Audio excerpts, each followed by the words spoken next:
continues. It's continuous. All right. For example, my torn cartilage, torn meniscus in my knee.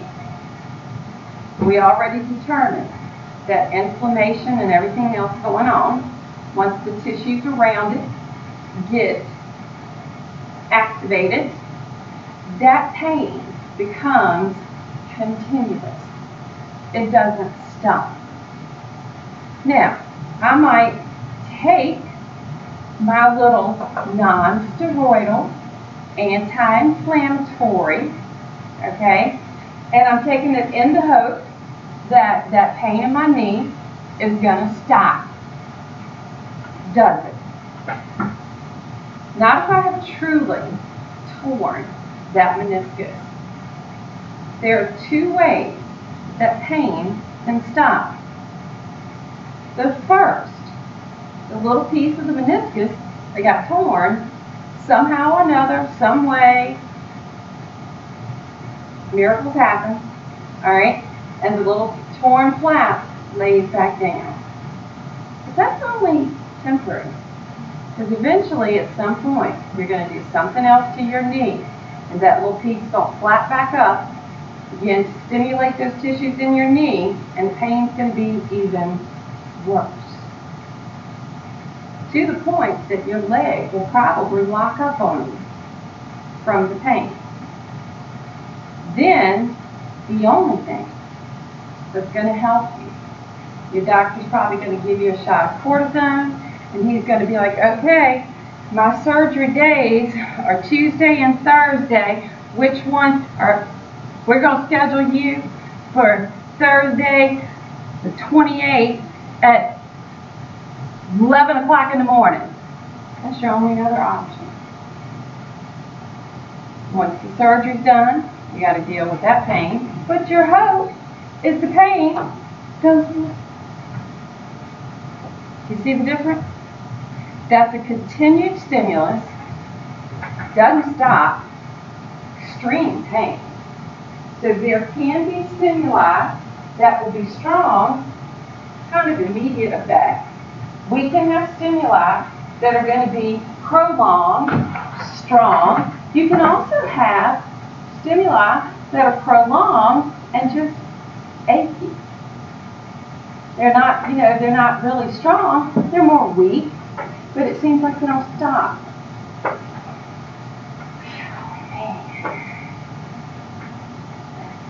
Look how bad today. Oh man. See? I could have told y'all it was going to rain today better than the weatherman did. Yeah, that sciatica just acting up. And it's not something that might be really, really strong. It's weak, but it's continuous. Okay? So, these action potentials, when we send an action potential along a neuron, we mentioned we depolarize, we repolarize, but something that happens with the nerve.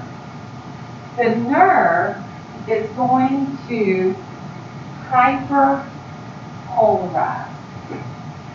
Now,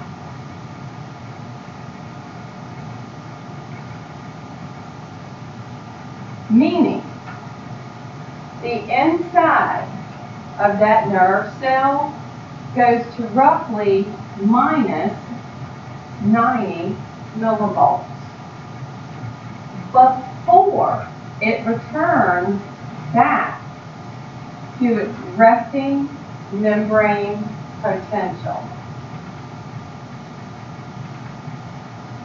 First of all, to go from minus 70 to minus 90, we increase negativity. So, what got pushed out of the cell more? Right? My potassium and sodium is flowing out. But at this point, sodium, which should be flowing out, we also push out my potassium. And then, once that gets over and done with, potassium begins to flow back in, and I go back to my rest.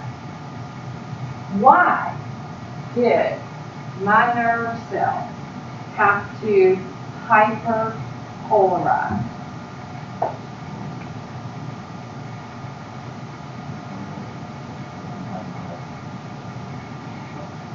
And I had to make sure that it returned to rest. Okay? By hyperpolarizing, the stimulus that would have to come in to make this nerve act again, it would have to be so strong. And that would, when I say so strong, I'm talking like severing a limb. All right? For that nerve to just continue. That stimulus would have to be so strong to make that nerve react again that it would just be a point that you're going to pass out from the pain. Because people do. Okay? We know that. So, once we reach our threshold, we depolarize, repolarize, we hyperpolarize in the hopes that that stimulus that came in is not going to cause that nerve to act again. It's going to let some recovery occur because we need the impulses of the neurons to travel quickly. Like I said before, I don't want to do this number and then be like,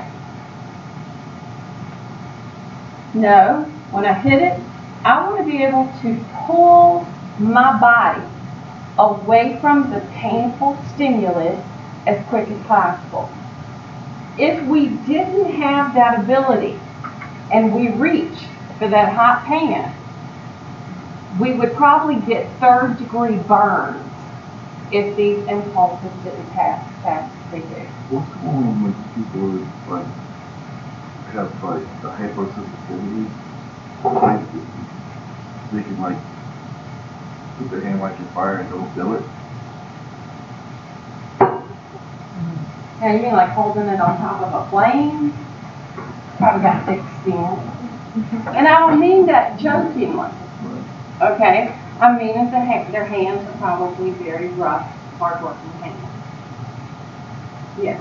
So it's not necessarily that they have, that the sensitivity is not there.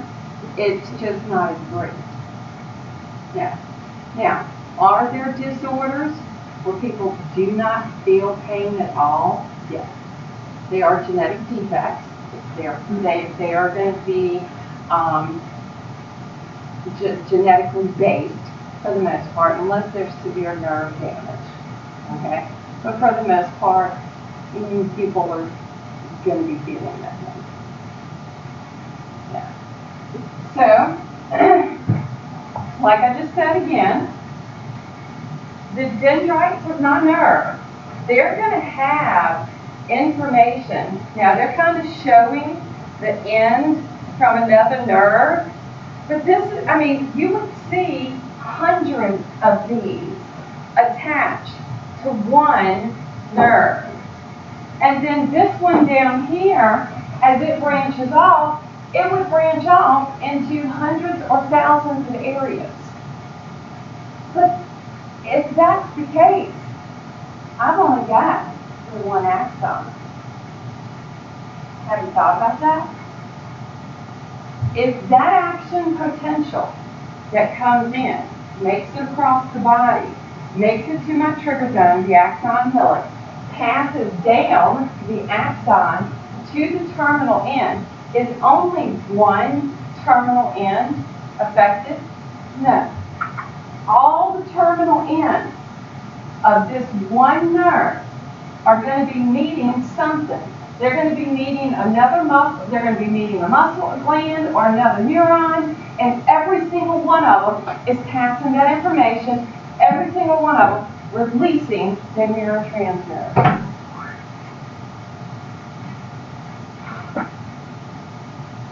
Have you ever thought about your nerves like this?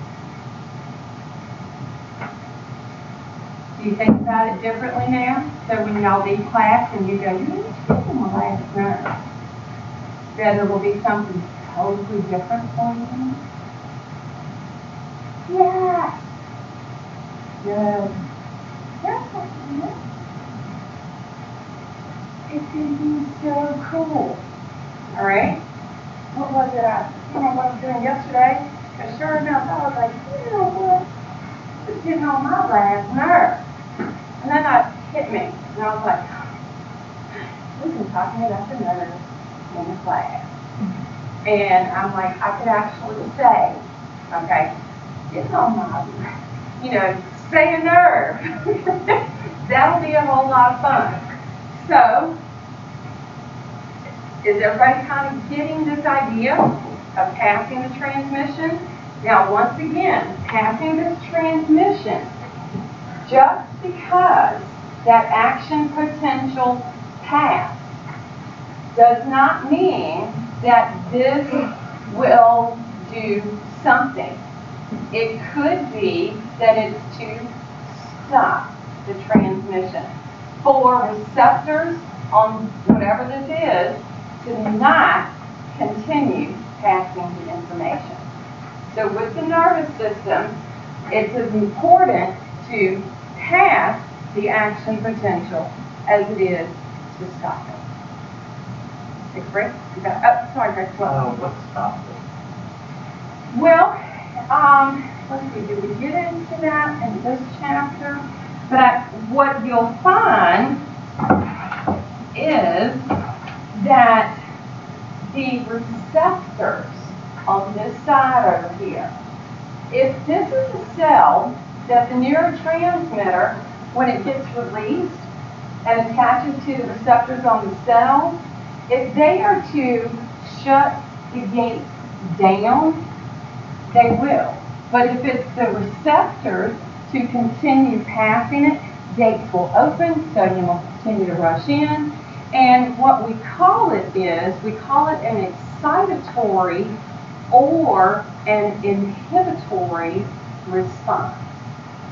So it's a matter of what, and all of the neurons have different receptors.